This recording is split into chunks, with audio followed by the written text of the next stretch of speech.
പിന്നെന്താണ് അദ്ദേഹത്തിന് മാറ്റി നിർത്തുന്ന ഘടകങ്ങളെന്ന് പരിശോധിച്ചാൽ അതിതീവ്രമായ കഠിനാധ്വാനം. ദിവസം 24 മണിക്കൂറിൽ 22 മണിക്കൂർ വരെ അദ്ദേഹം ജോലി ചെയ്യുന്നുണ്ട്. പലപ്പോഴും ഫാക്ടറിയിൽ കിടന്നുറങ്ങുന്നതിന്റെ ചിത്രങ്ങൾ അദ്ദേഹത്തിന്റെ ട്വിറ്ററിൽ നമ്മൾ കണ്ടിട്ടുണ്ട്. അദ്ദേഹത്തിന്റെ ലക്ഷ്യങ്ങൾ എപ്പോഴും വലുതായിരുന്നു. മനുഷ്യരാശിയുടെ ഭാവിയെ മാറ്റിമറിക്കുവാൻ കഴിയുന്ന വലിയ പ്രശ്നങ്ങൾ മാത്രമാണ് അദ്ദേഹം തിരഞ്ഞെടുക്കുക. അതുപോലെ തന്നെ പരാജയത്തെക്കുറിച്ചുള്ള ഭയമില്ലായ്മ. സ്പേസ് എക്സിന്റെ ആദ്യത്തെ 3 വമ്പൻ പരാജയങ്ങൾ അദ്ദേഹം ഒരു പുഞ്ചിരിയോടെ നേരിട്ടു. കാരണം അദ്ദേഹം വിശ്വസിച്ചത് തന്റെ ദൗത്യത്തെയായിരുന്നു.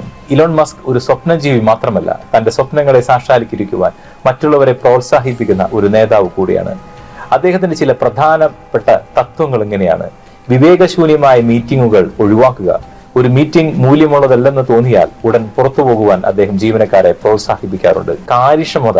ഒരേ സമയം ഒന്നിലധികം കമ്പനികളിൽ ശ്രദ്ധ കേന്ദ്രീകരിക്കുവാൻ അദ്ദേഹം ഉപയോഗിക്കുന്നത് കൃത്യമായ സമയം പങ്കിടൽ രീതിയാണ്.